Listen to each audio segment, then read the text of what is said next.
Well, in that case, welcome to another Wednesday with several very interesting events. I will start with asking who is here for the first time, because we want to hear from you. If you could say a sentence about who you are, what you work on, so people know how to talk to you later on.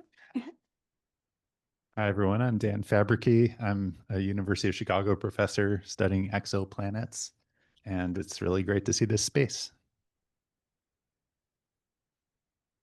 So I'm Ishan. I'm a PhD at Princeton, visiting Northwestern this week, and yeah, I do simulations of disks around black holes and around stars. Yeah, good. Yeah, to see how AI can advance our knowledge or on simulation. Yeah. Thank you. Anyone else? Yes, no? Okay, awesome. Okay.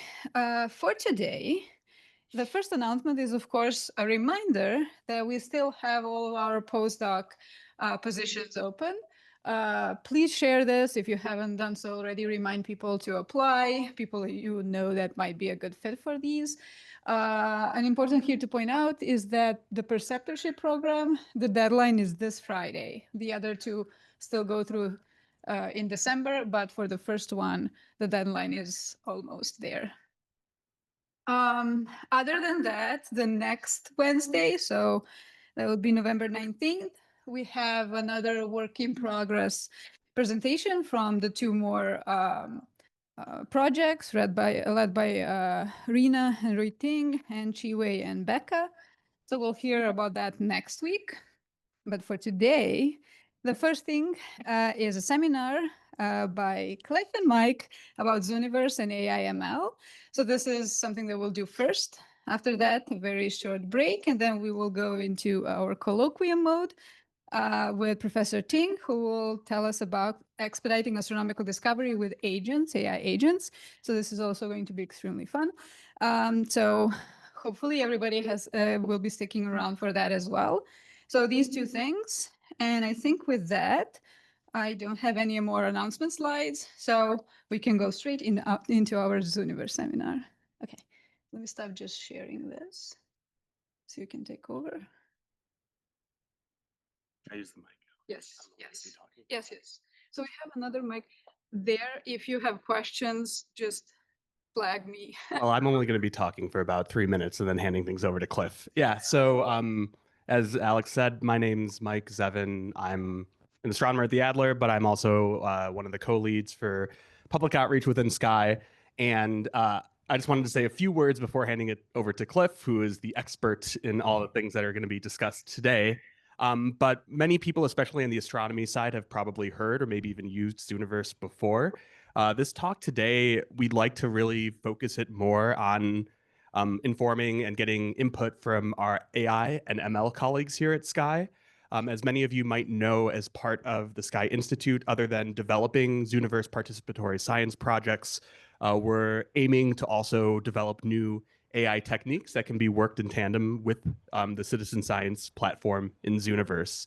And what Cliff is going to be talking about today is some of the techniques and AI methods that have been already integrated into Zooniverse to some degree, but it's really more of a open call for new ideas and for advancements of the existing techniques that we already have, because it's a perfect platform for kind of combining AI and participatory science to help better data analysis in large-scale science projects.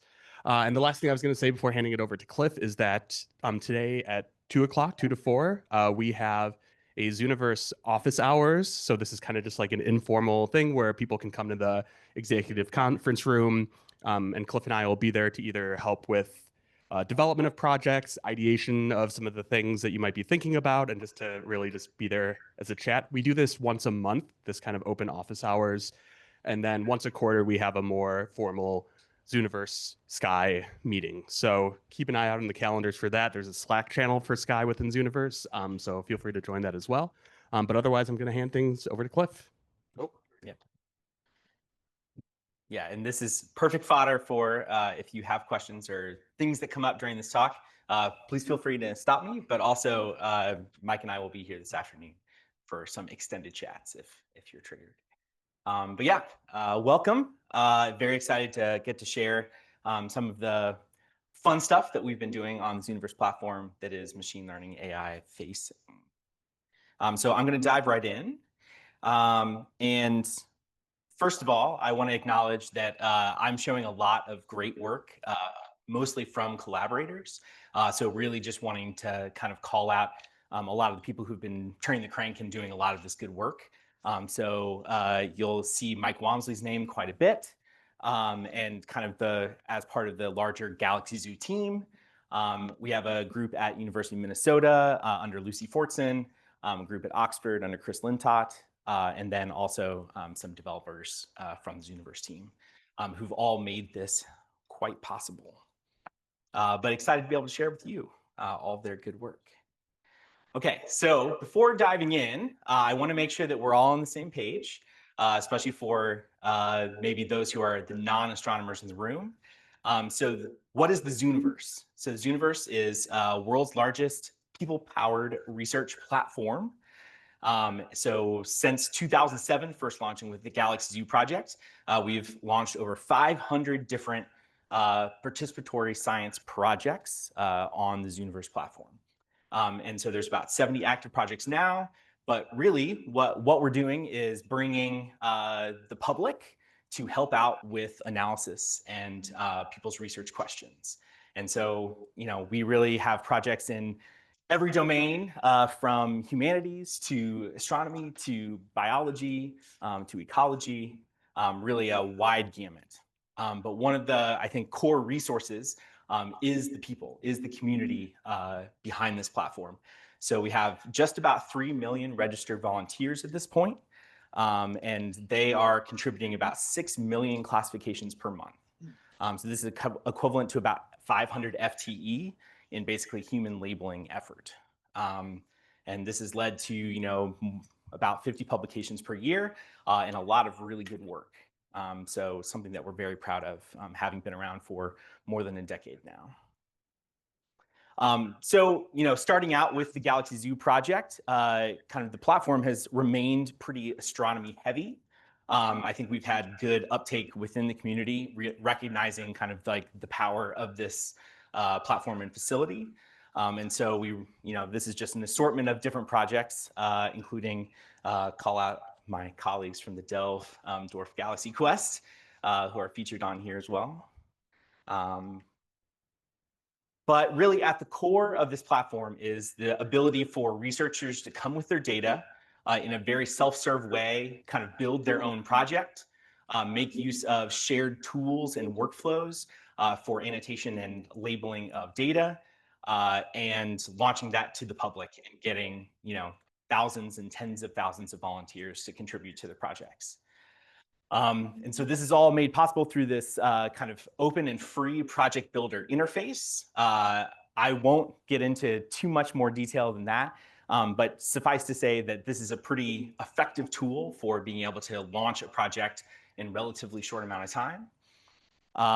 And really the other parts of the platform that kind of drive the success is, being able to have stable cloud-based platform infrastructure. So we're hosting data, we're running the servers, and have professional developers to assist with that.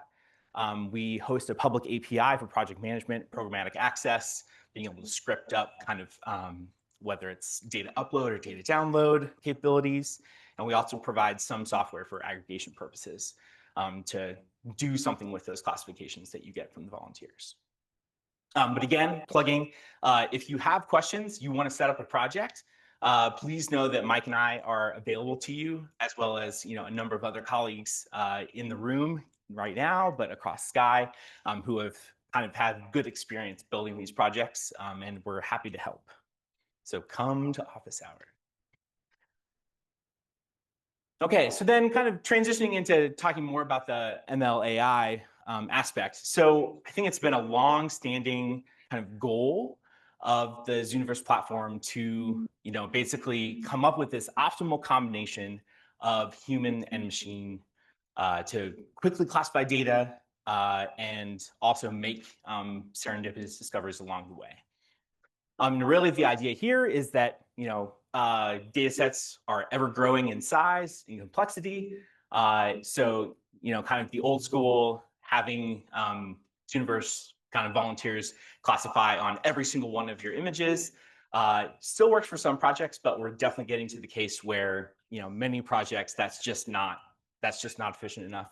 It's not possible. So we want to be able to kind of take the scalability of kind of machine learning, combine that with putting humans in the loop to make sure that we've got well-trained models and that we're also not missing anything that's maybe outside the original scope of the models, and really kind of trying to come up with that hybrid system for delivering the best science possible. So today, this is basically my talk outline of I wanted to really talk through kind of 4 different kind of applications and how machine learning is being used on the platform currently. So I will just dive right in. So starting kind of with the basics, at its core, the platform is a label creation machine. Of course, it is much more than that. But really at its core, we want to get labels about data. We want to be able to annotate data and have the volunteers assist with this task. So a really kind of like quintessential case study would be the AI for Mars project. So this was a group from JPL who wanted to basically train up their image segmentation and classification model that was used for autonomous navigation of the Mars rovers, being able to basically do hazard awareness of surrounding terrain. And at the beginning, they basically, it was the classic story of I have, one postdoc and one grad student, and I was able to get 1,000 labels, and it turns out that that just wasn't enough. And so, their kind of version 1 model was only about 41% accurate. And it turns out if you have more training data, if it's high quality training data, you do a lot better. And so over the course of running this project, having people basically tailor kind of regions of different kind of coverage types, they were able to get over 100,000 labels and get total accuracy up over 90%. And so just needing training data, just needing training labels can kind of solve a lot of the problems that we typically see researchers having. Another kind of mode of using machine learning predictions and results would be through these 2 projects, Catalina Outer Solar System Survey and the Supernova Hunters. But in both cases, what we're doing is we have a machine learning model that makes a prediction, but is typically noisy, that has false positives, is not a kind of a pure sample. But in both cases, if you have kind of human intervention, kind of human vetting of potential candidates, you can actually narrow it down to a very high quality kind of final data set. And so in both of these cases, I think we've shown that these teams have demonstrated that being able to kind of combine the initial machine classifications, but with kind of human quality assurance, human kind of vetting afterwards, is a really good combination that actually does better than either machine or human alone in terms of being able to have, both in terms of completeness and purity of the final samples. And so these are also very quick workflows. I'll just plug that both of these have been hosted on the Zooniverse mobile app. So you can actually use a swipe interface to say real or bogus. There's currently a Rubin project that just launched this week that does the same. And so this kind of validation mode of bringing machine learning noisy predictions and being able to turn that into higher quality science is definitely a well-known mode on the platform.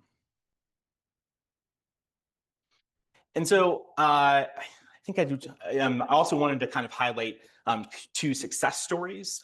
So this is coming from the Q1 Euclid data release that happened in the past year. And so there were both projects from the Space Force team, which was looking for gravitational lenses, and also the Galaxy Zoo team doing galaxy morphology to basically kind of deliver high quality science using kind of labels that they were getting from our Zooniverse volunteers. So in the Space Warp's case, it is actually kind of this kind of validation mode. Even the best kind of machine learning kind of identification of lensing candidates is very noisy. It's about 7 to 1 false positives. But being able to actually kind of bring volunteers to do some of that vetting and elimination of false positives was really key and instrumental to identifying 500 new strong lens candidates. That will be kind of an effort that continues not just for the Euclid data set, but also for other data sets coming down the line. And wanting to highlight that Mena Gonzalez, who's here at SkAI, has also been involved with the dark energy survey kind of lens finding in the past. So if you're interested in space warps, definitely reach out to her. And then on the Galaxy Zoo side, the team actually did a pretty impressive sprint over the course of about a month. Was able to collect 1.5 million classifications to basically try to fine tune a particular deep learning model in order to do kind of automated classification of this Galaxy Zoo galaxy sample. And that was a really good success of being able to scale this up very quickly to a large data set without having to basically classify all target galaxies. So very proud of those Euclid efforts and their ongoing work. I did want to highlight kind of one other mode. So in terms of being able to operate on kind of machine learning predictions, we also have kind of a feature set that we refer to as correct machine. So beyond just kind of machine learning candidates or prediction, labels, we can also actually bring kind of drawing annotations themselves into the platform. And so this example that I'm showing here is from the Galaxy Zoo Clump Scout project. And the science goal there is to be able to identify kind of large star-forming regions, kind of these clumpy star-forming regions in galaxies. And here we're actually, the underlying model is a CNN to basically try to identify some of these clump features. And then what the team is actually doing here is to refine those predictions to actually kind of seed initial kind of bounding boxes around particular clumps so that volunteers can actually edit, add, subtract, resize those bounding boxes as they go. And you can imagine that we can do this for any of the drawing tools that are supported on the Zooniverse. So also being able to kind of edit freehand drawing regions and segmentation. And so those are all capabilities that we have currently on the platform. Okay. So I'm kind of taking you through kind of like the basic modes of what is honestly like pretty offline use of machine learning, and then bringing those predictions onto the platform, having volunteers being able to interact and going from there. But there are kind of more kind of active modes of working with machine learning models. And so I did want to touch on kind of one of the success stories of the active learning infrastructure that we have currently available on the platform. But before I kind of dive in, I want to make sure to call out some great work from Mike Walmsley here, who was at University of Toronto, just left for industry, and his ZooBot. So this is a foundational model for galaxy morphology. It's a deep learning model, Bayesian CNN, is actually available with nicely documented software and available for multiple different kind of CNN architectures. But the current kind of version of the model of ZooBot is trained on basically every single galaxy classification that has ever been collected by the Galaxy Zoo project, which right now is about 800,000 galaxies and over 100 million labels.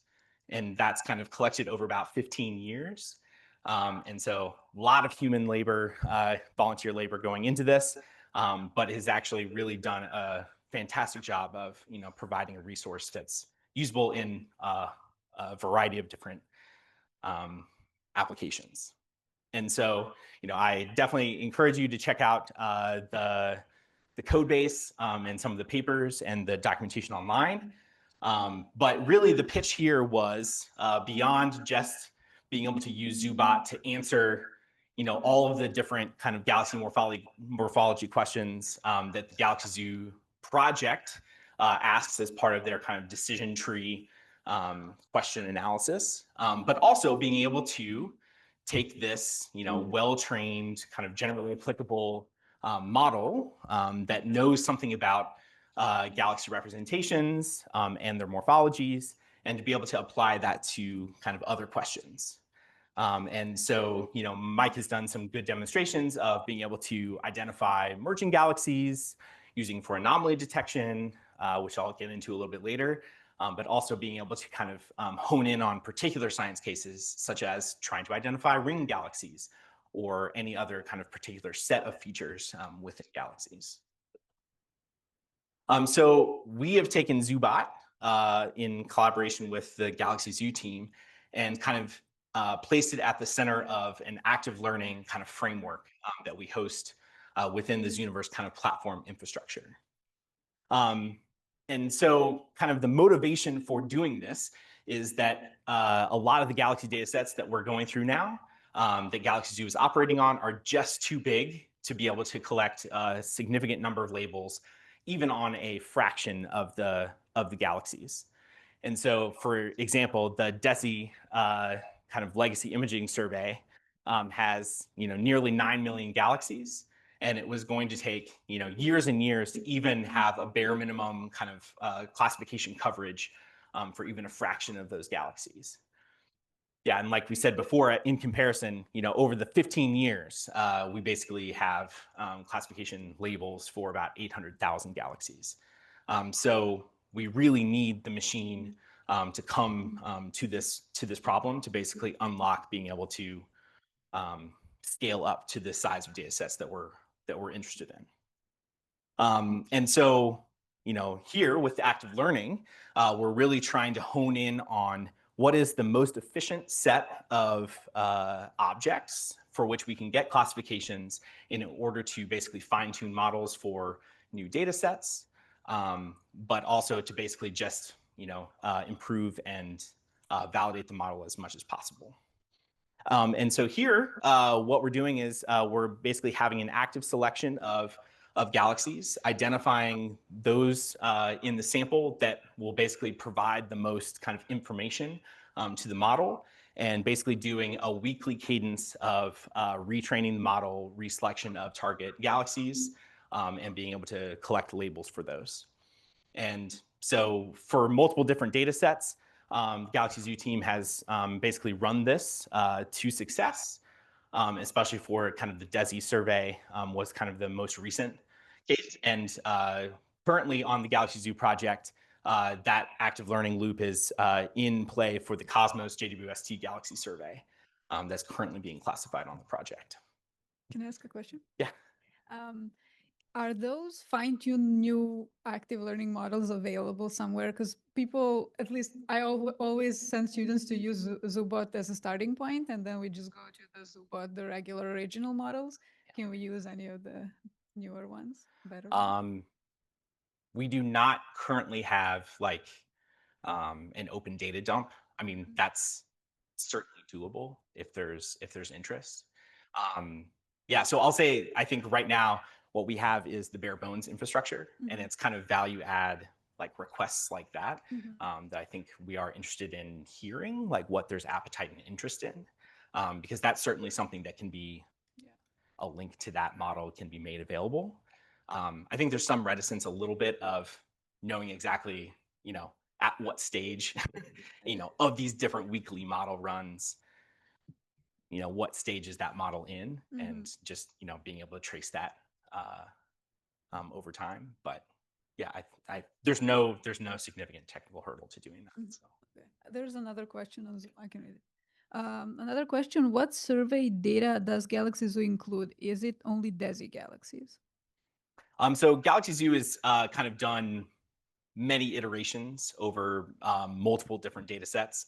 So kind of the most recent large data set was DESI legacy image. But even before that, there was the decals kind of like sub portion of that. But it's also, the heritage goes all the way back to, original Sloan imaging, There's been some HST data sets, now JWST data sets. So it's a whole variety. I encourage you to actually check out data.galaxyzoo.org, where all the data sets and surveys that have been run and those outputs are all available online. And Zubot is basically trained on all of them. So the most recent iteration of Zubot is trained on this Galaxy Zoo Evo, which is every label ever collected. Yeah, and yeah, I'll point you to documentation both on Hugging Face and on the data.galaxyzoo.org for all the technical details there. Thanks. Okay. Any other questions? Yeah. So yeah, it is good to have this kind of Zooniverse infrastructure.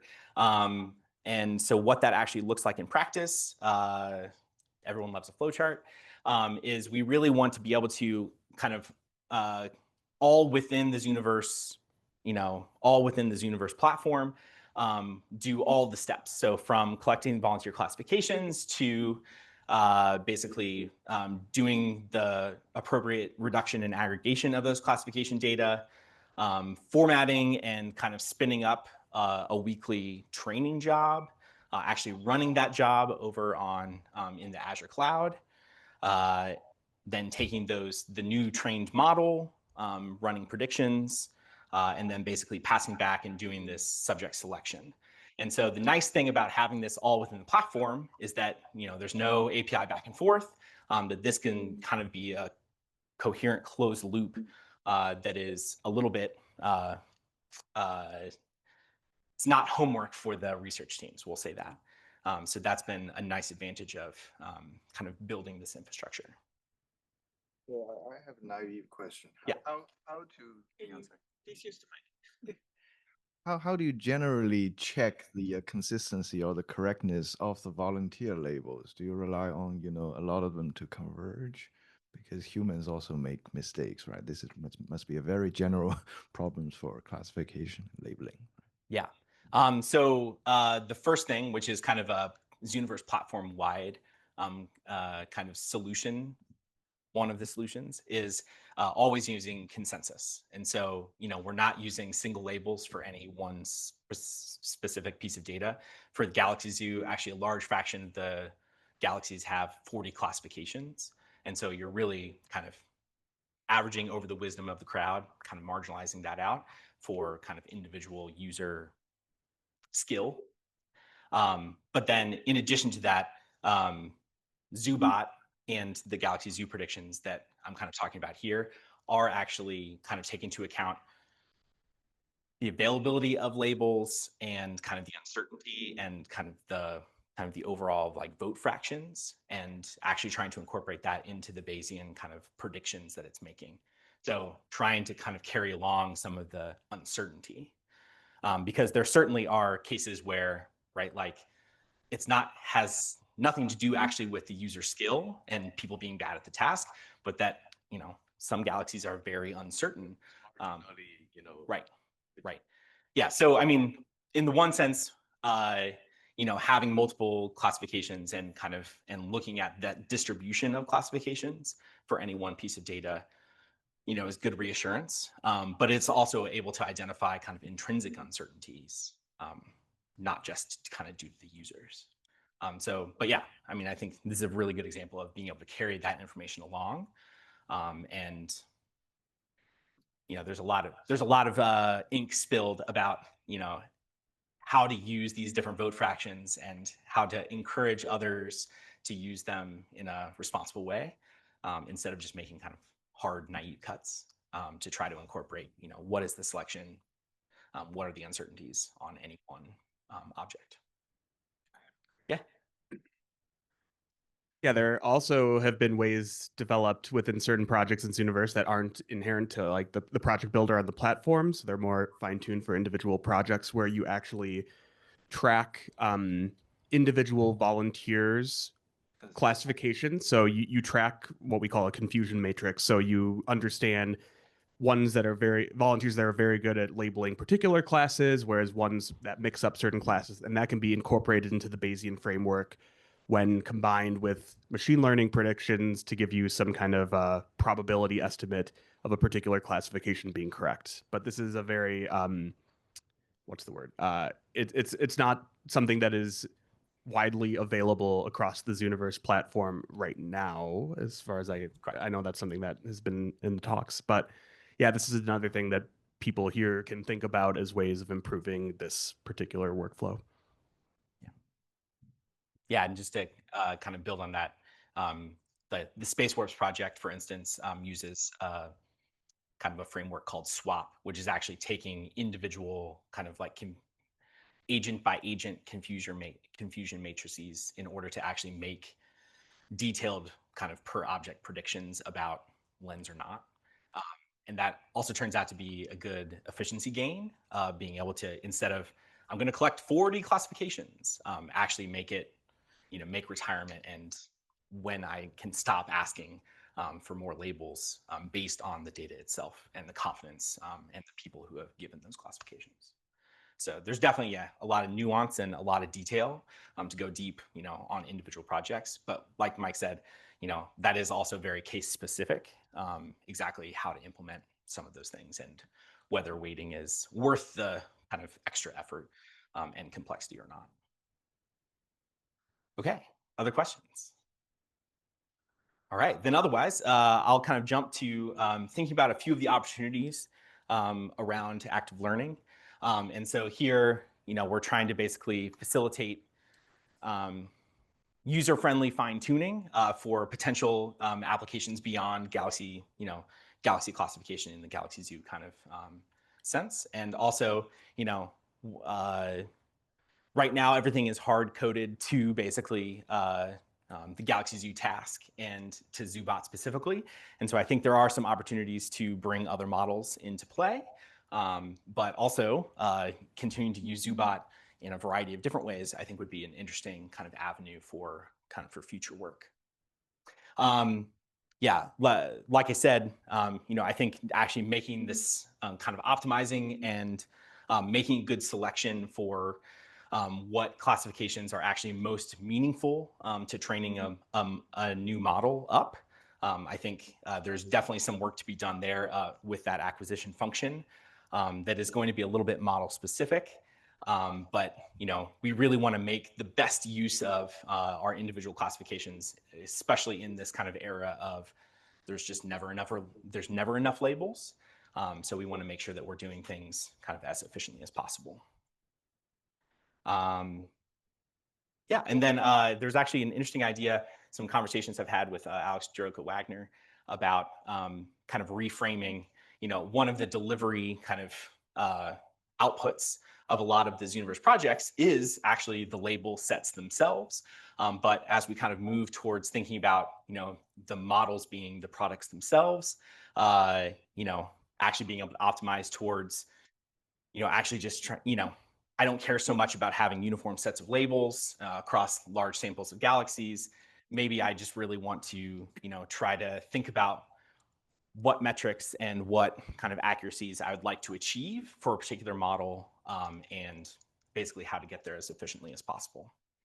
So all kind of like tweaks on the active learning model or kind of new applications of the active learning model that I think we'd be interested in seeing where they take us.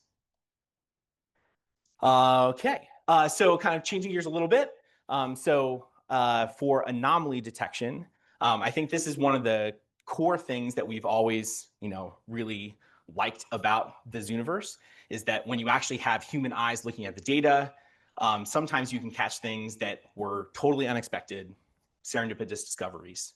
And I think that's one of the values of actually having people look at the data as opposed to just kind of assuming that it's going to fit into one of the known classes of a particular model. One thing I will really highlight is that, if you want to create a system to try to find this, there's definitely kind of machine methods and to basically try to identify anomalous sources within a data set. I'll get into that a little bit.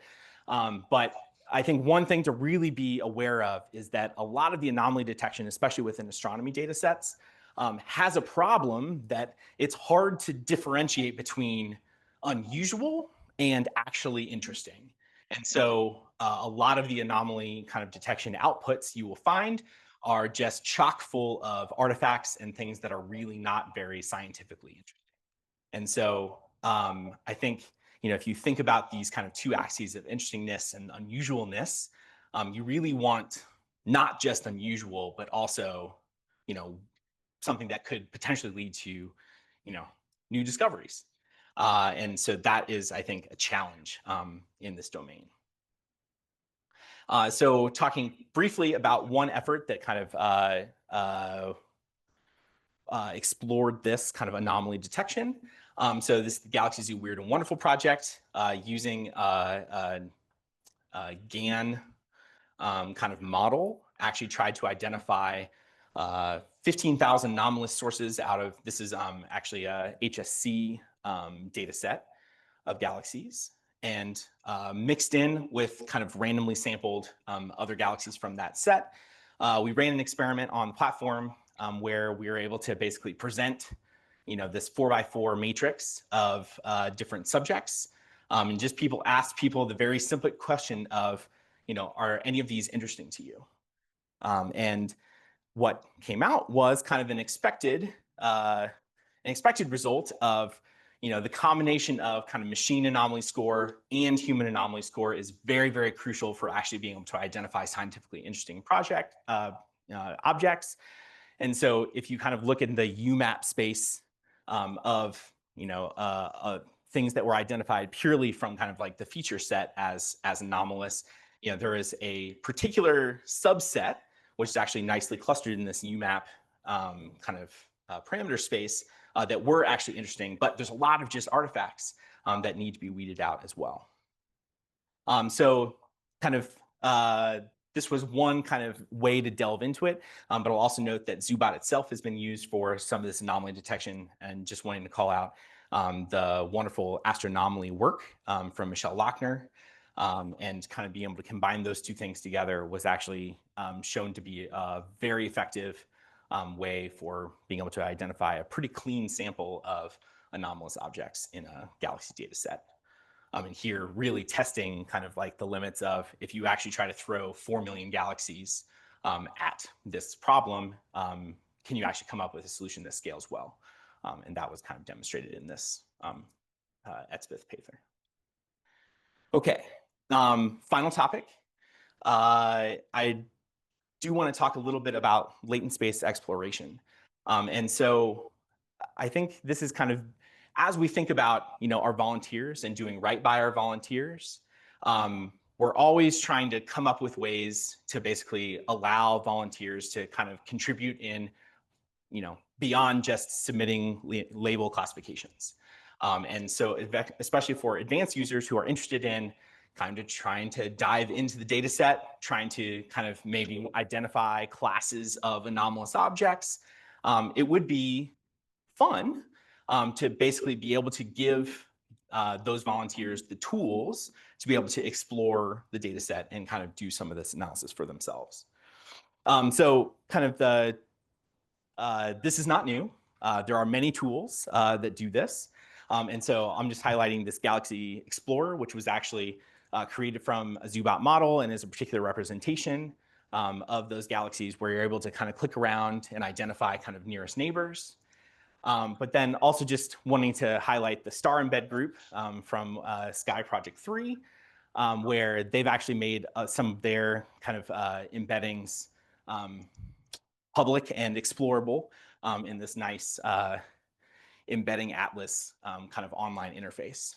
So just to show that like there are scalable web tools to kind of bring this sort of data sets, make them available and accessible to volunteers. I do also want to highlight some great work from the Gravity Spy group, so that Mike was a part of being able to actually just do a nearest neighbor search. So Gravity Spy was looking at glitch occurrences from the LIGO instruments. And here being able to basically start from a particular seed kind of subject or glitch event and being able to find other glitches like it. And this was very key towards some of the advanced users being able to kind of craft new classes of glitch types and being able to kind of dig into the data and do some of this more advanced work. And that was a great tool to make available to them. And so just thinking about kind of like two of these use cases of, we actually just wanted to, I think there is value in providing volunteers an experience of being able to interact with the model in this way, instead of machine learning just being this kind of label that's explained to them that their labels are kind of contributing towards training models. Actually letting them interact with kind of the outputs of the models could be, I think, very beneficial to the volunteers and for kind of teaching them about the work that we're doing. But also thinking about, if people want to actively do this kind of curation of interesting anomalies and classes of anomalies, it would be interesting to kind of combine kind of this nearest neighbor kind of search and workflow to allow, curation of these different Zooniverse subjects into collections that could be presented to project teams and kind of used as grist for follow-up. And so I'll just note that on the platform, we've actually done a very simple kind of like early prototype to try to do this using some of the Galaxy Zoo ZooBot embeddings and just trying to kind of work through the infrastructure required in order to support this. But it's definitely, I think, an interesting avenue, and especially interesting because it's a way of being able to give back and kind of, I think, get more interaction with the volunteers in kind of a more advanced way that particularly appeals to me and I think to the platform. Okay, so that was a whirlwind tour of some of the machine learning kind of tools and kind of process and use cases on the platform. If you have interests, questions, wanting to explore, how you might be able to bring your project into this, I definitely encourage you to stop by this afternoon or contact me or Mike for further conversation. But otherwise, yeah, thanks for your time. And it was great to share kind of some of the work that we're doing. Okay, thank you.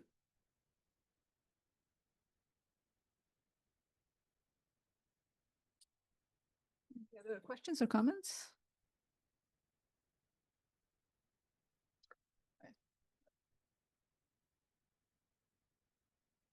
Yeah, thanks for the nice talk, Knif. So this is interesting. I have a question for the volunteers. Are they very drastically over projects by projects? Because I'm thinking if the exciting project, for example, if people like Mars more or if like galaxies more, like that. Yeah, that's definitely the case. So Galaxy Zoo has built up a very committed community, but I mean, literally over 15 years. So the kind of that long-term baseline and long-term relationship with volunteers has definitely been a key for them.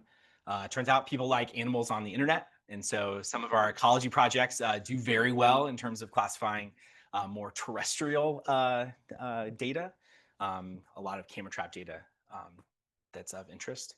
But yeah, I will say that especially for astronomy, since the audience in this room, there's a lot of interested astronomy folks and volunteers out there. And a lot of our kind of astronomy projects do very well in terms of interest level. Yeah.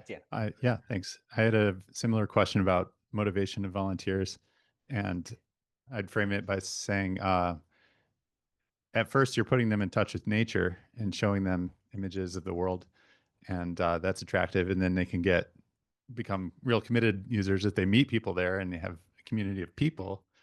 And I wonder if you're going to undermine some of that by telling them they get to train machines. And by the way, those machines might someday take their job. So Yeah, it seems a little fraught to me. Please respond. Yeah. How we message and how we explain how machine learning is being used in any of our projects and on the platform is something that we're taking very seriously, especially in the last couple years. We have a Kavli funded effort to actually think about kind of like the AI ethics and basically like how do we make sure that we do right by our volunteers by explaining what their role is and that it is still very crucial in most cases. to being able to do the science. Kind of the like stepping back a little bit, I think in terms of motivation, we see a variety of different reasons why people come to the platform. But I think especially among kind of committed volunteers, we see that they really want to do something meaningful. And for them, actually providing data that someone's going to go off and use and, allow them to write their PhD dissertation, is a big part of that commitment. And it's I want to do something that's meaningful. Means that you can actually get away with a lot. You can show not pretty data. You can show just plots. And if you explain to them why you're looking at this light curve and that might help kind of identify new planets, new exoplanets, that it's not just kind of like the surface interaction or the need to gamify that keeps people around and volunteering. I think a lot of the people on the platform have a deeper kind of connection to the data and the task than that, which is great. Yeah. On that, if I may, thank you. A secondary motivator could be the fact that volunteers are promoted. So you start, that's something we did in Gravity Spy that was mentioned here. So, volunteers start with easier classifications, and then their performance is monitored, and after they reach a level of performance, then they get promoted to the next level, at which harder classifications are given to them, and then depending so many levels. So at the higher level, you really doing the most challenging classifications or discovering new glitches and things of that nature. So it's a secondary kind of motivator in my mind anyway to keep them involved. And actually, an aspect of it could be if the more experienced annotators somehow train the novice. So there's a kind of hierarchy there in some sense. So all these could be kind of rewarding elements that increase the motivation and the motivation. This is that. Yeah. Okay, so Well, I mean, I'll summarize that. I think there are a diverse kind of range of different motivations for why people stick around. I'll point you to on the zooniverse.org/publications page. There's a nice meta section if you're interested in kind of like the social science and trying to understand these motivation factors. There's been some nice work as a result of the Gravity Spy project itself, but also a few other that are looking kind of platform wide. If you're interested in that, those results.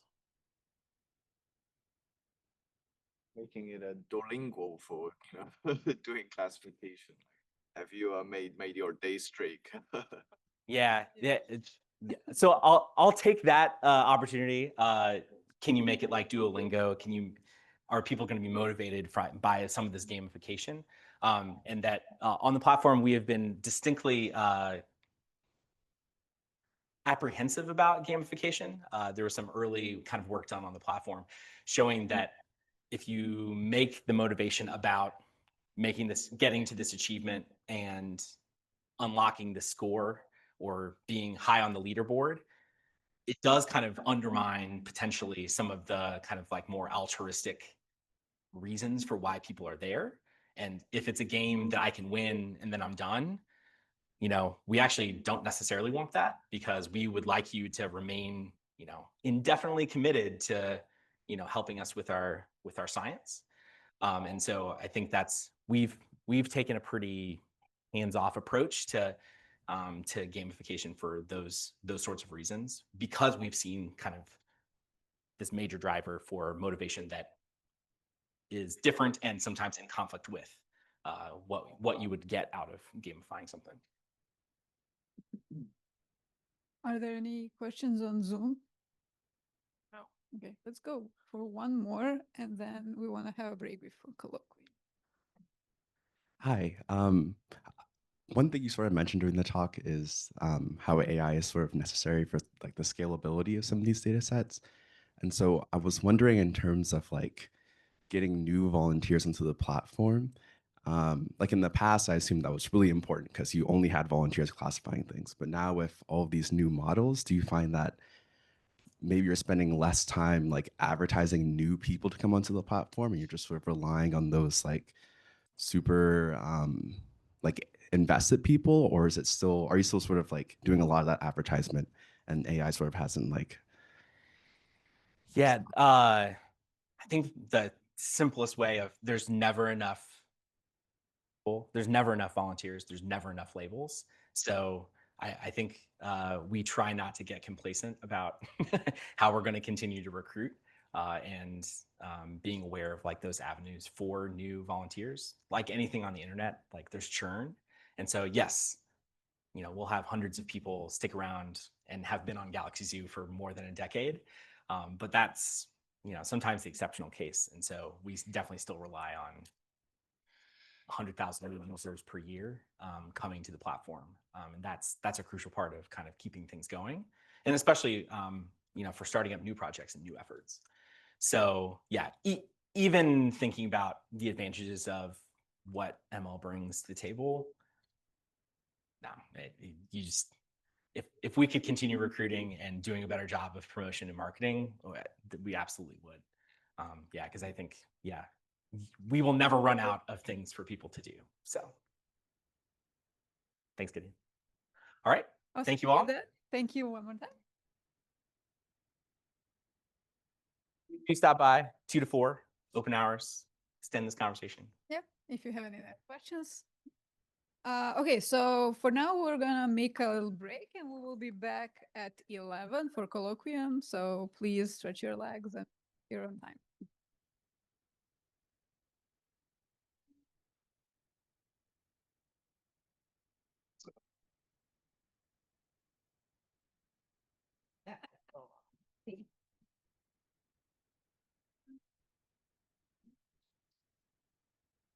Went longer, but that was okay.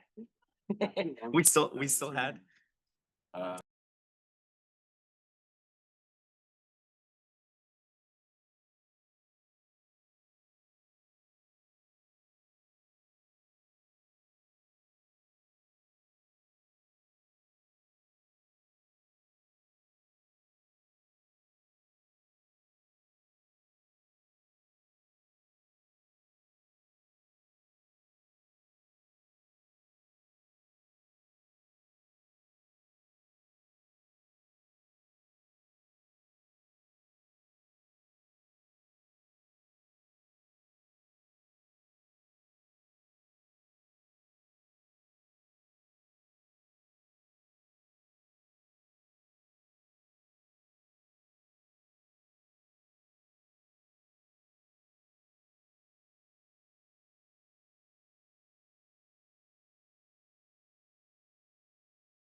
And she's like, oh, why don't you submit this to like art? Yeah, so we can do a little bit of work And together. We he can did. get And I was like, things. it's like 2 days ago, so I didn't.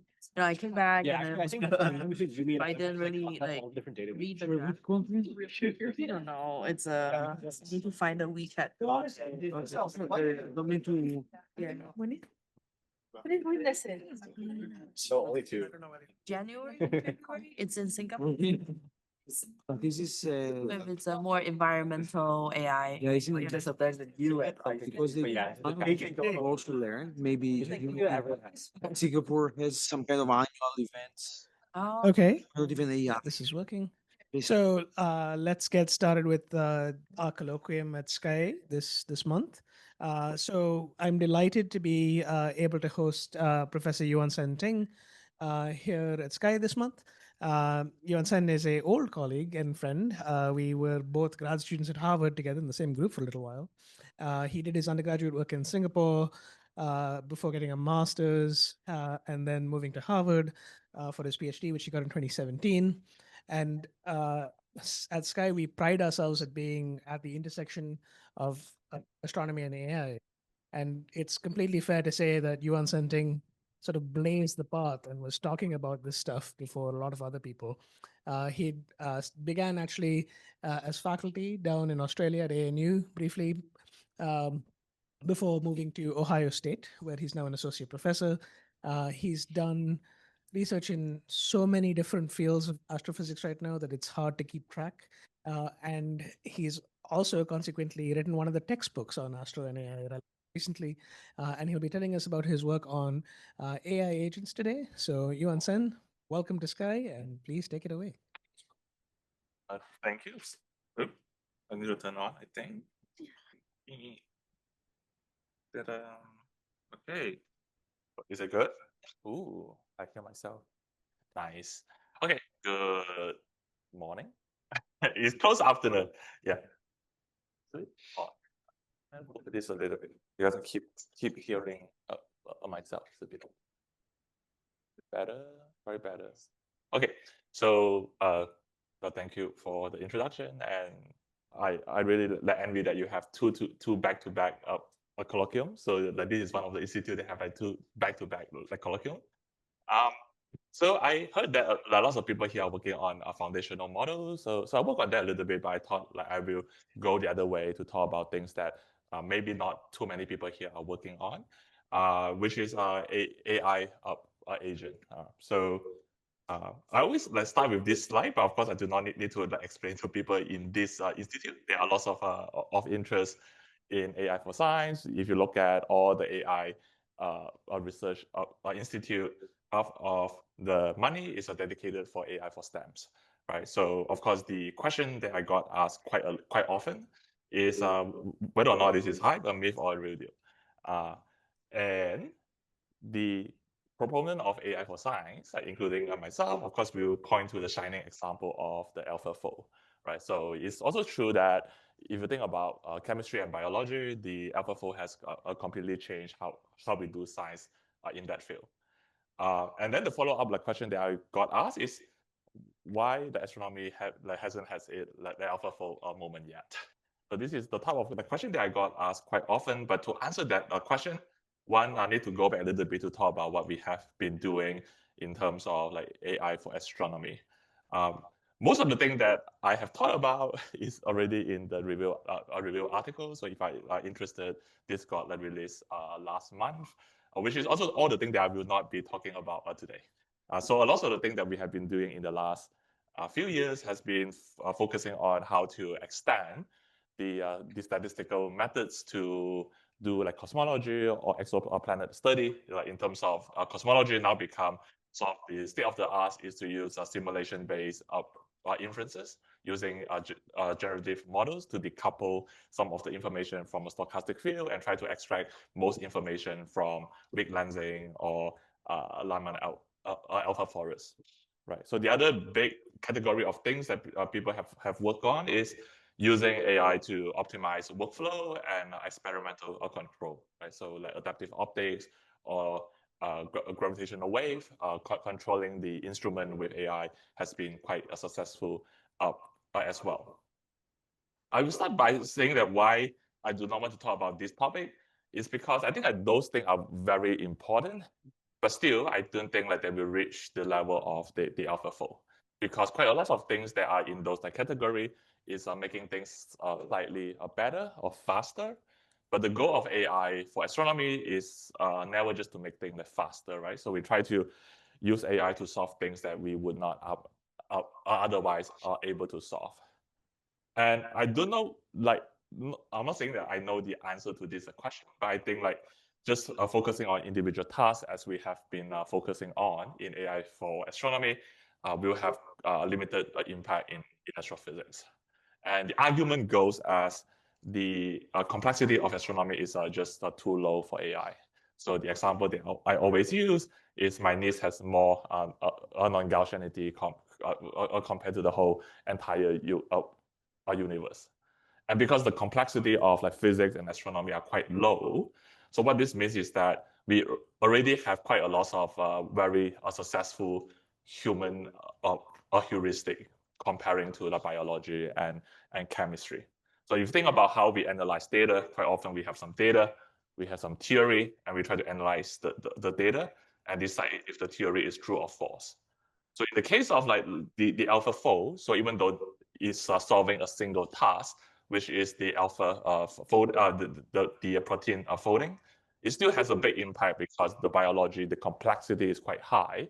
And before like AlphaFold, we simply have no good human heuristic to do that task.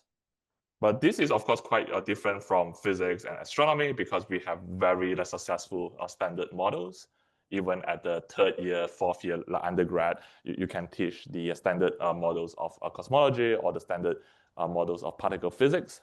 Also meaning that, like even we do the power spectrum or 3-point function, we would have extracted much of the information in the data.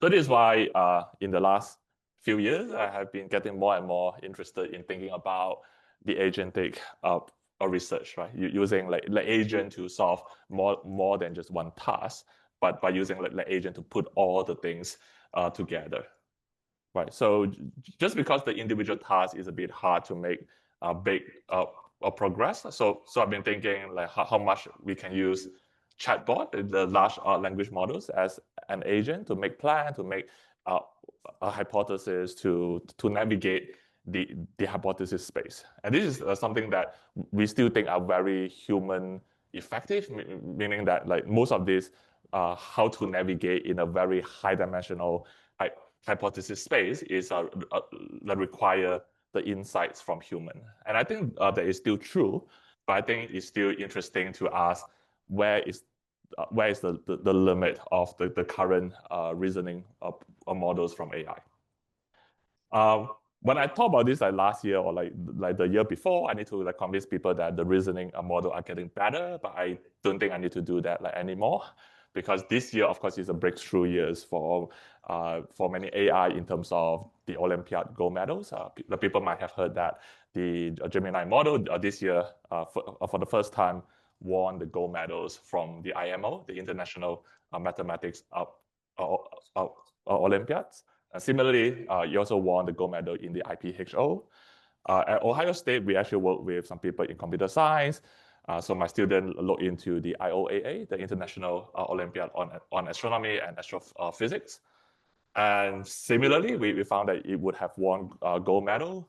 Not only it would have won gold medal, it would have like obliterated the entire field, right? And this question, of course, is those questions at the IOAA is no longer just simple Q&A. So this is one of the theory like question. It's not very difficult because like at one point I was also coaching the team in Malaysia on this, but it's still non-trivial, right? So these are some high level the reasoning is required to solve some of these questions. So it's beyond just simple knowledge or recall. But nonetheless, of course, those are just high school competition. It's not like super exciting. In fact, I often discourage students to join Olympiad. I think it's a good gauge, but not a perfect gauge. So I think like if you have the better thing to do, I don't think that you should spend too much time on Olympiad, right? So the question that I've been wondering is beyond the Olympiad in the open world like setting in real research, how much like AI can do that. This is something that we have started to explore almost 2 years ago with people in Microsoft to think about how we can use like AI to solve the problem in astronomy. But we do not just want to give a very high level like ambition, but we want to focus on a particular question. So one question that we tackle is looking at the data from James Webb, right? So you collect some data from James Webb, like NeurCam or NeurSpec. Can you use like AI to navigate the hypothesis space and come out with a solution for the SED or the spectra from a James Webb, right? And this is a kind of a simple but not a trivial question. It's more than just an optimization, right? So people say, like often when I give this talk, like people will say, isn't this just a simple like optimization problem? Yes and no. I think, for example, if you have some SED like data that you wrote a proposal to James Webb, you got the time, and then you collect the data and then give it to your favorite grad student. And then your favorite grad student will find a GitHub and feed the default models and come back to you and say, hey, it works, but not really. I see some discrepancy. The next thing that you will tell the grad student is not to download all the other GitHubs and feed all the models, right? So you will use your intuition and say, well, like in this case, seemingly there are some wavelength dependent a discrepancy. So maybe like you should change the extinction models, or they will solve the problems. Or you might want to focus on the blue end and see that it underpredicts the blue end. So maybe we should change the star formation history and bump up the young star. Cliff will agree to that to fix the blue end, right? So this is a simple but not a trivial question, but also is a glimpse of why humans are still doing quite a lot of the research, because many real world problem is more than just like optimizing the chi-square, especially in astronomy. So one of the reasons that it's not just an optimization is because the objective is going beyond just optimizing a single arrow metric.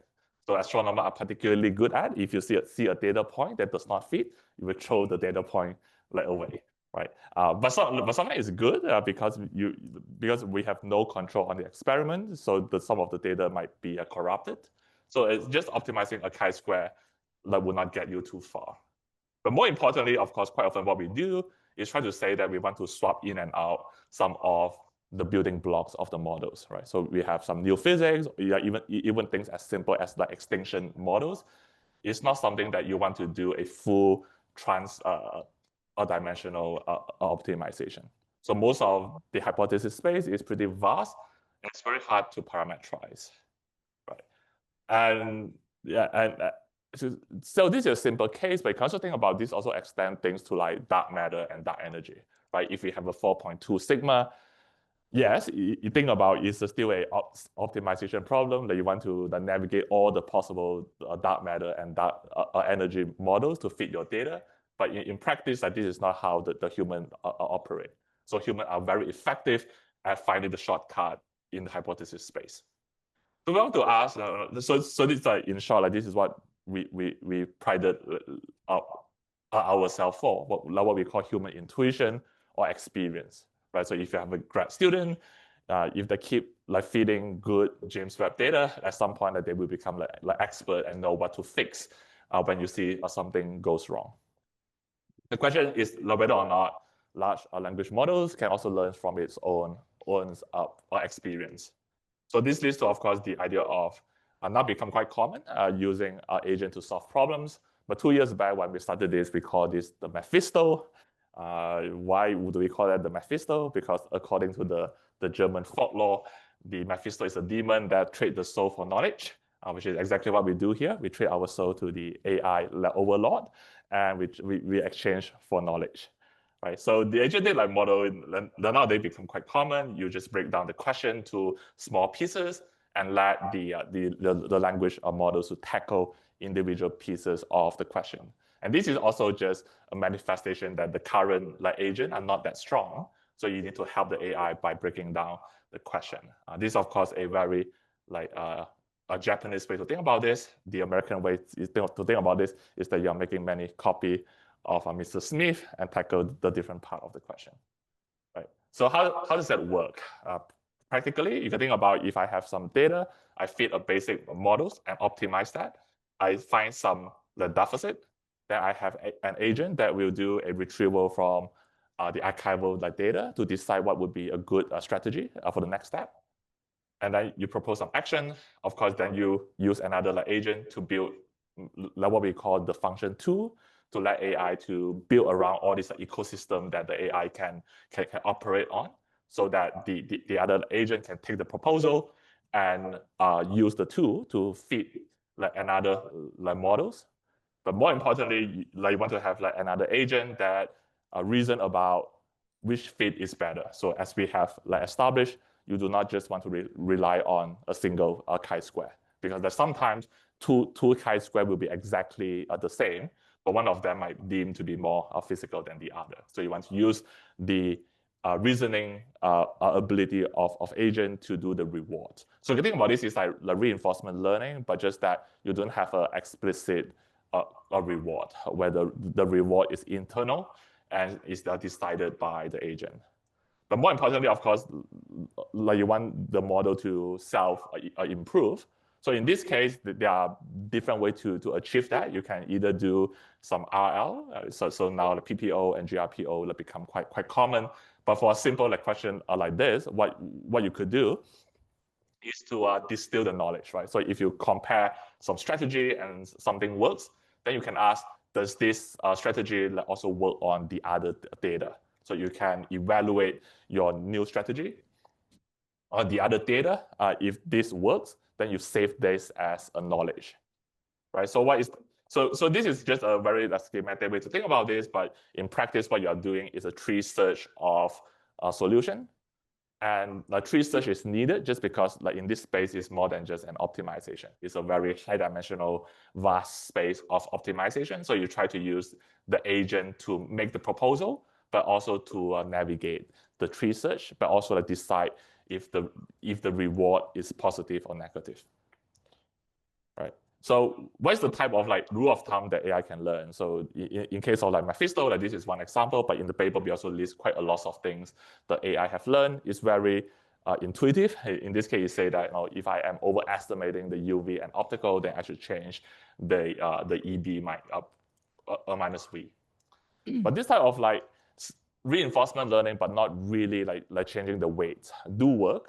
So here we are showing you the JADES data from James Webb, and the y-axis here is showing you the average chi-square, the reduced chi-square feeding the JADES data.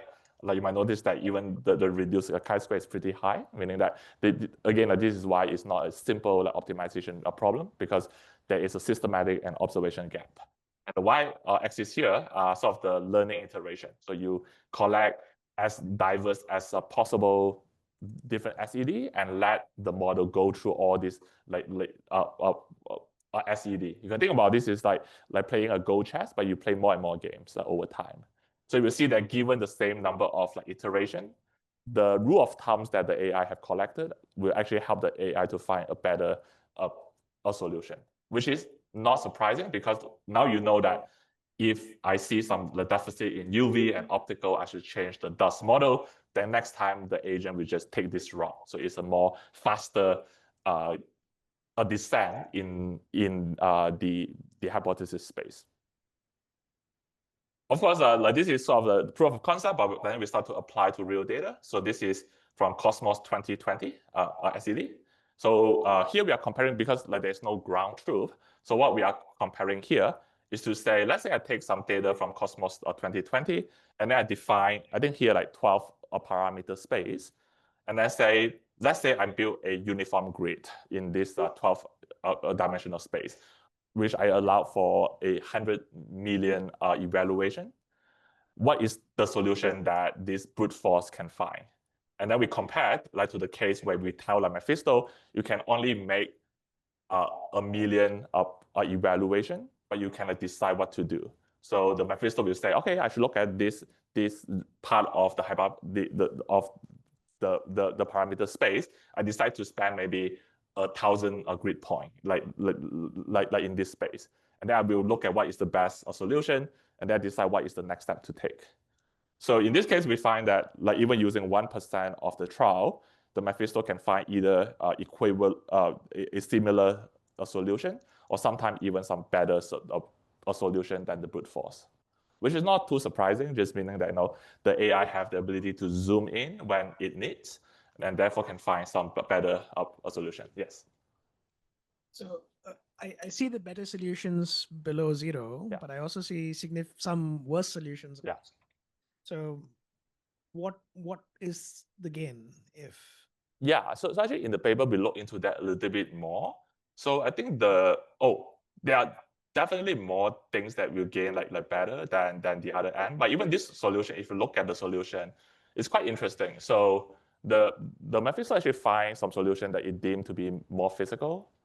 And if you look at solution, you can really like, I don't know, right? So this is the case where the brute force way is more uniform prior.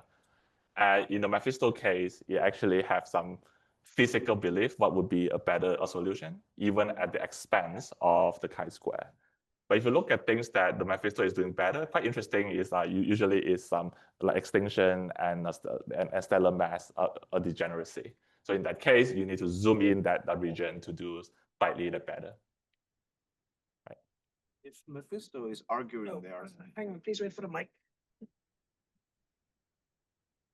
I was just wondering that if Mephisto is actually arguing there are, better metrics for evaluating the physicalness of these models, is that some data that you can also extract from these simulations, and then you can also visualize those, metrics? Yeah.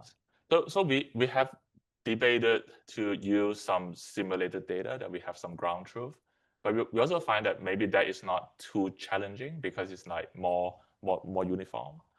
But it's certainly worth doing that. I think it's a good idea. Yeah. Okay. So these are some of the normal galaxy. Of course, we cannot avoid talking about a little red dot because it's SED and James Webb. So here we are looking at the SED from the little red dot, and we are focusing on only the SeaGirl software. So we are comparing some of the solution in the science point that are proposed by human versus the solution that are proposed by Mephisto, and they are quite consistent. That said, right, so I should mention that the solution of what's found here is within the hypothesis space that we have already defined. A lot of the research in the little red dots, of course, is going beyond the current software. In principle, you can get there, but just means that you need to build more function too. Instead of like giving the SED like models, you might want to build some like photo-ionization code into some building blocks. So Mephisto can build their own like SED models, but that's not what we are doing here. So this is a simpler case. Right. Of course, that is also means that not only we use that, then we started to announce that, and people have started to use in their paper. So this is a paper that using the Mephisto to fit the SED and find some solution. And Joe groups also take the Mephisto and fit some a luminous quasar and find some good solution. And I think that this is kind of like low hanging, but I think it's also like a very nice synergy, because quite often the important point is that the agent can learn from the data. If you have enough data, if you have enough like compute, then the AI can just play with a different strategy.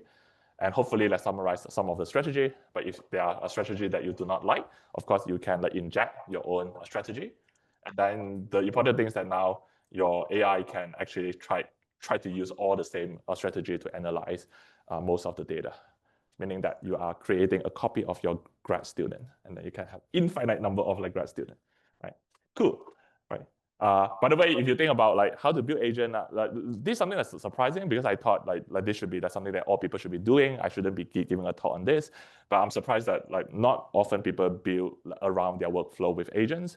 So this is why like recently I chair the NASA AI ML Science and Technology interest group, which goal is to give a series of lecture to talk about some of the tutorial and the technique in deep learning.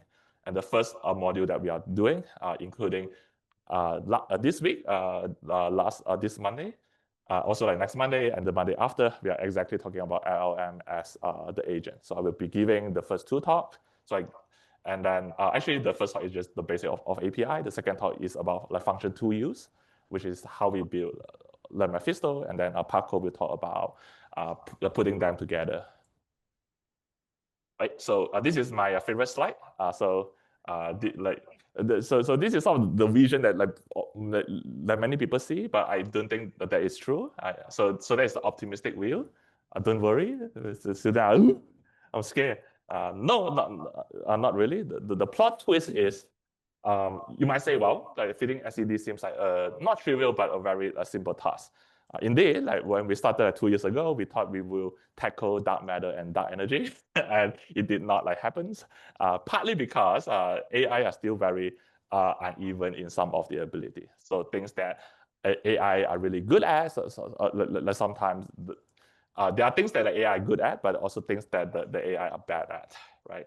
So what are the things that AI are bad at? For example, AI cannot read chart, which is pretty surprising. So this is a study from Princeton. So they make a benchmark about chart reading. I think this is 2024. If you ask a grad student can get about 80% correct. But even then, the GPT-4o can only get like 50% correct. And things get worse from here because another famous benchmark is the ARC AGI benchmark. So this is a spatial reasoning benchmark. So the game goes as if the top right is corresponding to top left, what would be the bottom right? So if you think about that for like 2 minutes, then you realize that what the game say is I should color code like any block that have no hole to be yellow, 1 hole to be green, 2 hole to be blue, and 3 hole to be red. And therefore, you should also like color code like in the same way, right? So they in fact they recruit grad student, and grad student get about 100% correct. Woo! And then the GPT-5 only get like 10%, right? So this type of like spatial reasoning is actually not that easy for AI. And why this is the case, right? I think like this is not new. This is called the Moravec's paradox. So things that are very easy for computer, like sometimes it's hard for human, and things are hard for human that turn out to be which way? Hard for human will be easy for AI, and hard for AI will be easy for human. People have noticed that even back in the 1990s when people are not even talking about AI.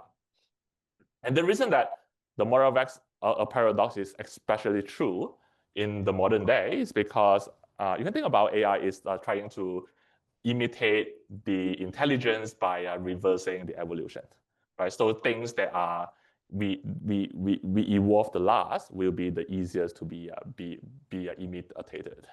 But I think just that, unfortunately, like a lot of the things that we are very proud of, or even like make money with, turn out to be things that we evolved the latest. The things that are the process in the frontal lobes, right? Your languages, your math, or coding.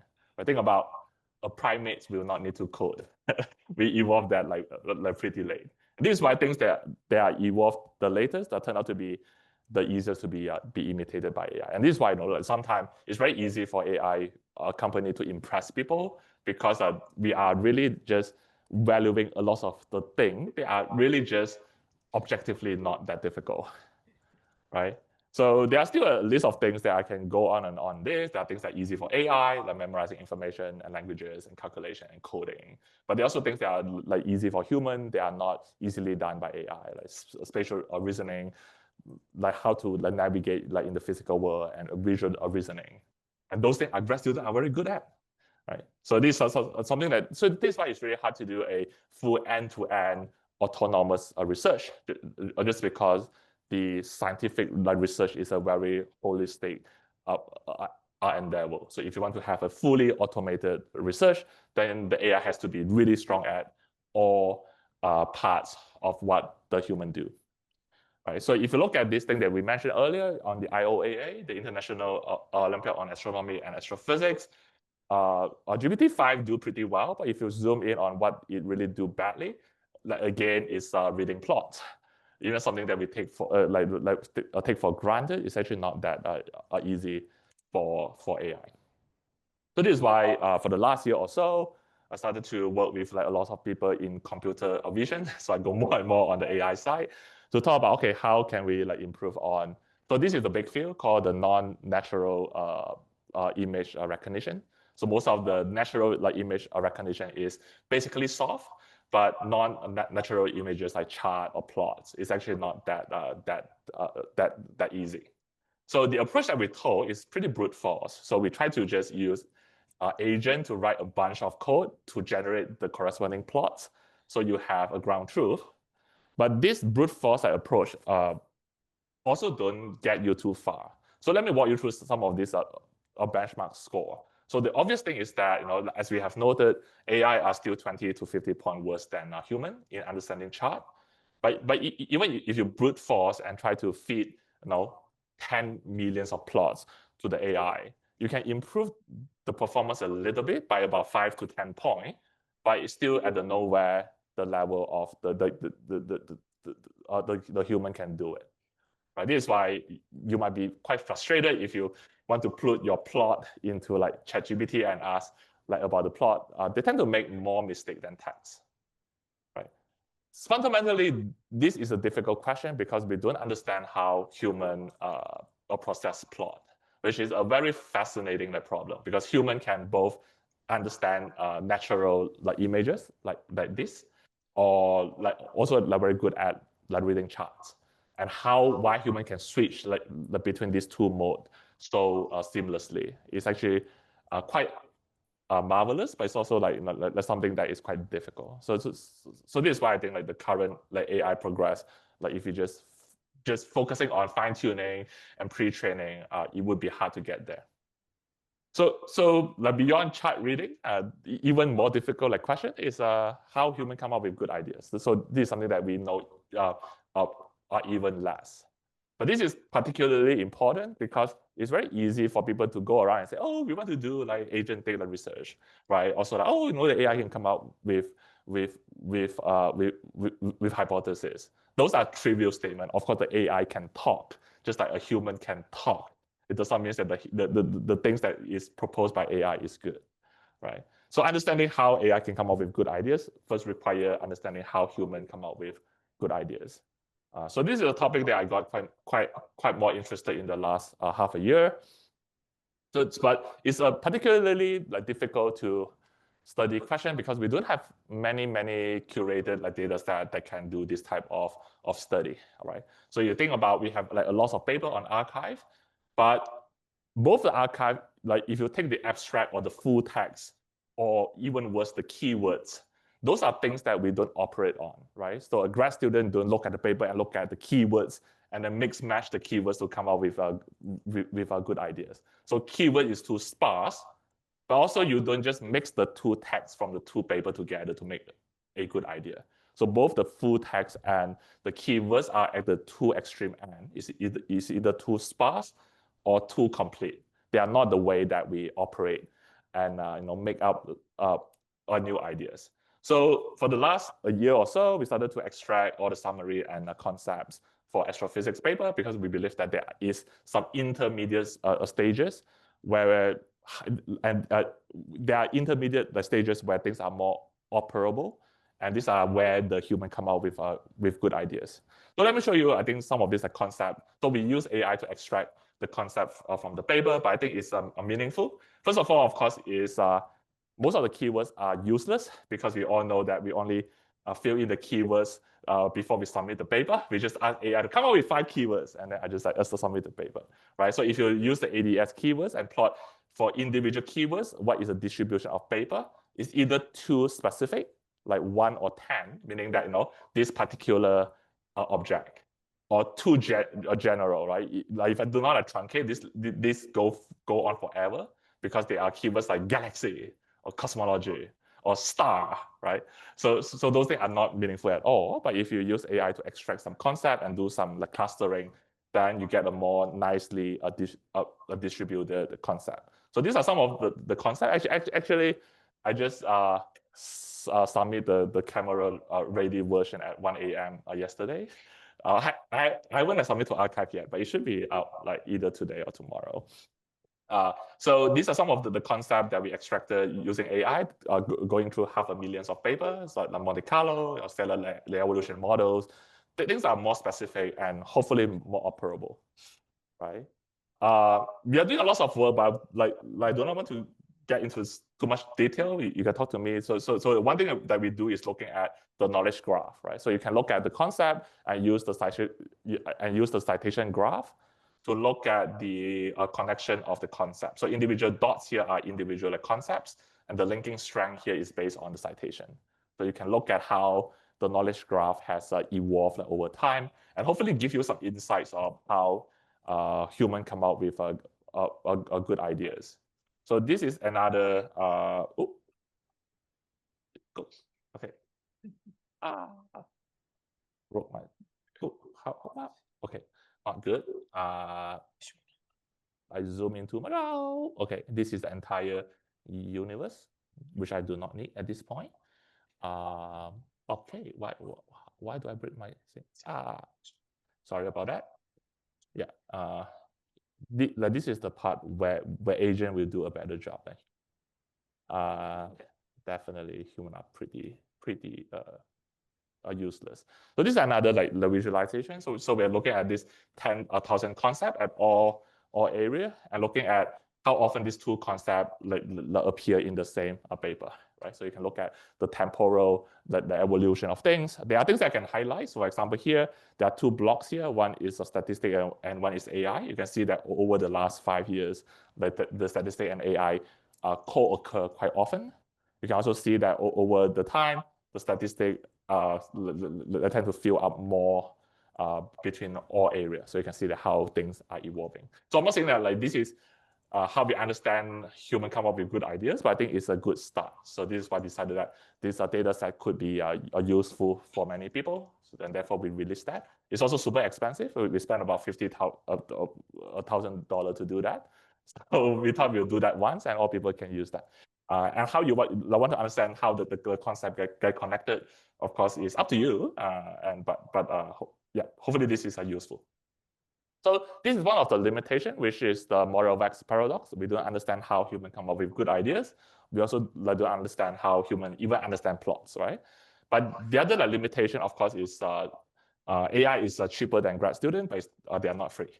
So you still pay for that, and that's not good. So for example, if you run Mephisto for GPT-5, you will take about 100,000 tokens for the reasoning. So it will cost about like $1 per source, which is not a lot, but if you want to analyze the entire like Roman or Euclid or SST, then it will still be a lot, right?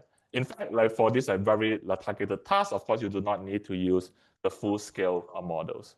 So this is why working with a lot of people, some of them are maybe in this room, right? So we're working with people in Argonne, Oak Ridge. We have started to train models.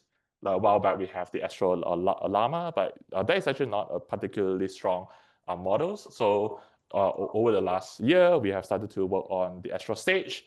Of course, in order to show that, so here we are just taking the Llama 3.1 models and then feed all the archive paper, including the high quality token from the summaries to make sure that the training is effective. And actually part of that, we released the summary and the concept because those are the high quality token that we distill in order to train the models. Right? So if you just train blindly on archive, the quality of archive is low enough that you will not be able to improve too much. So you want to have very high quality like astronomy token to train the models. But that can work. But the first thing is that you need to be able to benchmark your performance. So 2 years back, with the people in Argonne, we started to build some benchmark. So this is a simple one, which is just the astronomy knowledge recall. So we use the annual review and try to extract a question So this is the type of question that is in the data set. It's also public. It's kind of like the PhD general exam type of question. So, why the number or density of a quasar decline at redshift of 5. Right? So this is the answer. So any faculty in the room, if you lack time to come up with a question for general exam, there are like 4,000 questions that you could use, right? This plot is updated already. So these are some of the latest models beyond what we wrote 2 years ago. So you can see the GPT-5, Claude 4.5. When I make this plot a year back, the human are still on the chart. But now the human is not on the chart. The human is way below, right? So even you use a simpler model like 5.4, like the 14 billion models that you can run on your Mac Mini, the knowledge record is most likely better than your advisor. And where does we lie, right? So the Astro Llama is also pretty low, but the Astro Sage, we are somewhere here, right? So meaning that in terms of the astronomy recall, for astronomy Q&A, the Astro Sage can deliver the GPT-5 type of performance at 20 times costing less. It's a 17 billion models, but it's able to answer the Q&A much more accurate, more precisely. That does not mean that you should use the Astro Stage as agent, because just like a grad student, if you just let them read the astronomy paper, it would not be very healthy for the grad student. Similarly for the Astro Stage, so you will see that you start to decrease in the other performance. One of that is to be able to follow instruction, right? We try to find a way to find a good balance. Like if you read the paper, we try to merge two brains together. So we train one models that we know is pretty good at the astronomy Q&A, but is bad at following instruction. Then we merge the weights from the original Llama models with Astro Stage. Then you can find a pretty good balance between the two. But nonetheless, I think the point here is that if you have a very specific task, you could actually train a 17 billion models or fine tune on that. That will do a pretty good job. Of course, knowledge recall is nothing that's too simple. In order to benchmark agent, it's difficult because then you need to have very high quality people to come up with a question. We don't have that, but we have been working on things that I think the agent are pretty weak at, including rewriting your advisor Fortran code.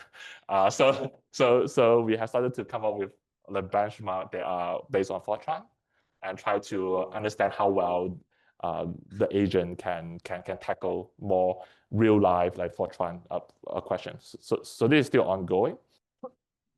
Okay, so I just want to close up the talk by saying that I don't think agent is super exciting. Right? So it's okay if you don't want to work on that. Partly because I don't think the agent now is so impressive that it will solve very hard question. But nonetheless, if you think about a Venn diagram, there is a question that AI can solve, and the interesting astronomy problem. 2 years ago, I would say these two sets are completely disjoint. But I think now there are some overlap. And the overlap, I'll show you one example, which is feeding the SED from James Webb. As AI gets stronger, I'm not sure the trend will continue for how long, but you would expect this overlap to be larger and larger. So I think it would not be a bad idea to spend some of your effort and redesigning your workflow around an agent, because this overlap will be growing over time, right? So I call myself a centrist in AI because I don't think I am that bullish in AI. But also, I think I am much more optimistic than most people. But I think this is the area that I don't know if you should bet on that, but I think it's something that you want to keep an eye out. Right? Okay, so to summarize, I think modern day LLM is interesting. I think this is a research area that is highly underexplored. I think there are a lot of the possibility to use AI agent for science.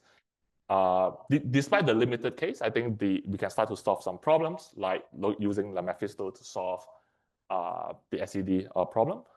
But nonetheless, I don't want to be the one that tell you that the agent is taking away your jobs, because I think that expectation likely to be false, because there is very uneven ability in AI. It's called the Moravec's paradox. Until we know how human are so effective, I don't think like AI agent will go too far, right?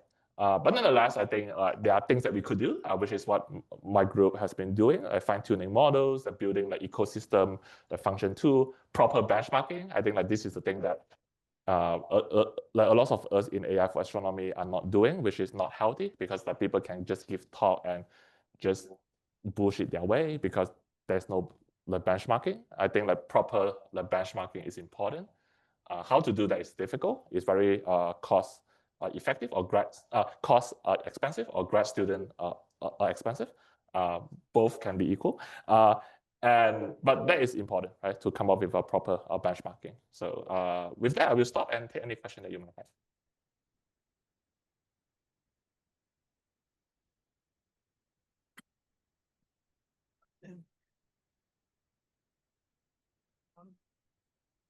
Hi, thank you for the fascinating talk. I'm at NVIDIA, and I was very interested in the slide you had with the easy for AI versus easy for humans. Yeah. Maybe go back to that slide real quick, if you don't mind. No, you want to rebut? I want to revise it. So I'm sure you're familiar with visual reasoning models, visual language models with reasoning. Cosmos is the one that NVIDIA has. Yeah. Qwen has one. Yeah. GPT-5 is a reasoning model that uses multimodal data as well. Yeah. So my sense is they are specifically trained to solve spatial reasoning and visual reasoning, often trained on videos of people moving around, hands moving, first-person video views, cars driving. So I believe that spatial reasoning and visual reasoning is vastly improved over the last year even. Yeah. And so I'm curious what your thoughts about that. So I think first of all, I should say that I love to make friends with people with a GPU. So like we will be good friends. I think for single tasks, right, like auto driving or something that more targeted, I think that will work. And this is why I'm not that pessimistic about using AI agent for science, because a lot of things is very like targeted, but more holistic thing. Like if you really want to have the agent that is going beyond what you define, I think that is still a bit difficult, right? I think it's certainly improving. Like even the GPT-5 for the Archive the benchmark is like reaching the human level, but that is still like Archive. Like if you go out of the distribution, then it starts to break again. So I almost feel like it's the opposite. Sorry. I wonder if it's the opposite. I feel like these reasoning models are actually good at having a general sense of spatialization. Yeah. And maybe you could use those to fine tune on charts or on astrophysics data or on whatever data it might be. So it has an inherent sense of what spatial means now. Yeah. But it doesn't maybe have the specific data fine-tuned for a specific. Yeah, or maybe we do not need that, right? Because like a lot of the more like specific thing, you shouldn't use the LLM as, you should ask LLM to use tool for more specific things. So yes, I think the spatial like reasoning is definitely not the thing that I worried the most. But I think the worry is that if you look at the ARC AGI bench, right? So each time they come out with a new bench, but when it goes slightly out of a distribution, then things breaks quite dramatically. I think within a year, all the easy for human will be on the easy for AI side. Oh, could be. I think I got motor skills, but yeah. So I see Daniel's hand up, but maybe I can quickly riff off of Angus's question, really. So in some sense, what you're showing here in this back and forth discussion is really leading us to questions about AGI and when you think AI is going to get good enough to actually do interesting astronomy with maybe more of the Venn diagram overlap. Yeah, I think so. I think putting back to the last question, I think both can be true. I think a lot of the skill will be solved, but I can also see that there are lots of like limitation. I'm teaching like Python 101 this year, and I am just straight out of the gate. I just asked the student to code with agent, and then I'm surprised by how bad agent is, in the sense that each time like, do you need that for loops? I said, oh, I'm sorry, I shouldn't use for loop. I'm like, yeah. That is the part that I like give me pause. I think that it's getting really good at they can do things and they can do more and more things, but it still seems very difficult. Like even at the first year Python level, it write code that I feel is genius. I think that extrapolate to ideas, right? So it can say something. I think like just like most grad students can say something, it does not mean that the idea is the best idea, right?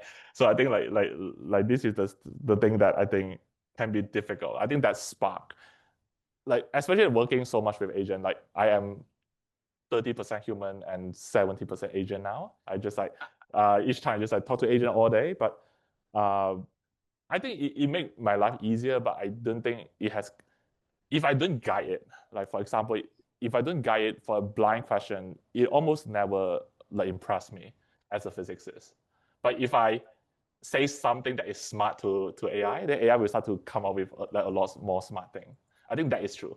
I think that both of that is true. But I think like the AI can start the spark. I don't see that yet, but you have more GPU than I do, so who knows? Hi, I'm Dan Fabrici down from U Chicago. Great talk. And I wanted to follow that line of questioning more and challenge the idea that making plots and interpreting plots is easy for humans. I think it's because we're around PhDs all day for years that we've gained that. But when I go to Adler and talk to the public, I really just need a visual that doesn't have any axes. Yeah. And when I teach first year undergrads, they're pretty bad at interpreting plots. Yeah. So, I mean, there's an artistic side. Like, are you familiar with Edward Tufte's work on making beautiful plots? So there's some message behind plots, and finding the right way to get your cognitive load just right, tailor it to the person seeing it. And that's what makes a great paper is there's a money plot that everyone's going to show in their presentations from then on to describe that problem. So I think it's a really high order thinking skill that we have. So what do you think? Yeah, I think the thing that I am excited about agent but not fully excited is I think the way that we have been processing data seems wrong, because I don't think human read text line by line and come up with like good ideas. If you take the level of what all the LLM is doing, it's still the tokenization seems way off, right? So I think like this is why the DeepSeek, like the OCR paper, make people think. I think that line of study is very important. The way that we are brute force, like fine tuning, those things can work. It will fill up all these things quite quickly, but it just does not sit right to me that this is how we come up with like good ideas. Just that I never imagine myself, I read a paper, line by line, and then at word 452, I stop. Ooh, that I have a new idea from that. Like the next token will be the brilliant idea. But can you address plots, like figures? I think this is surprisingly more difficult than I thought, because the first thing that we do for the plot is like, okay, we can algorithmically solve that, right? So the first thing we do is turn all the plot to SVG. And we thought like, like that will be a better like tokenization of the plots. But it turned out that even that is like not helping a little bit, but not too much. Yeah. I think humans are bad at plots. That's my design visualization and data visualization. People invent new plots all the time. So if you have like a standard set of plots, if you have a standard set of line charts and histograms, whatever, of course you train an AI on that. But oftentimes new science involves designing new types of representations. It involves designing new plots. So I think it'll be ever evolving. And maybe on the easy for human side would be maybe design thinking or design, and that's still hard, I think, for AI. And maybe I think that design and it's really like pushing the boundary of like the definition of words, because I don't even, if we have a way to define that, I think even like verbally we might have a better chance to answer that question. But just like, okay, how we come up with like good ideas, like how do we make the connection? Those things are so hard to describe in words, right? And this is why it's hard to, we hope that AI will just grow up and figure out that. But yeah, it seems, I will still buy the NVIDIA stock, but I am just not super convinced that the grad student will be replaced in 1 year. Hi, great talk. I was curious. So it seems like even from your initial few slides of the talk, a lot of the success that has been found in AI for science is like highly specialized models like AlphaFold, or like even in other domains, chess or Go or whatever. If you were a grad student today, how much time would you spend, especially in astronomy, working on general purpose intelligence systems versus like working on something specific to solve your science case? I don't think you want to, unless you are a PhD student in computer science, I don't think you want to, because I think the most important thing, I think there is my common suggestion is that you should go to more Colloquium. That's one thing. I think it's more important than, like you might think it's a 1 hour like wasted not coding, but the coding can be done with agent, right? You can listening to the Colloquium while asking the agent to solve, which I do all the time, right? I'm on a Zoom call and then my agent is working for me.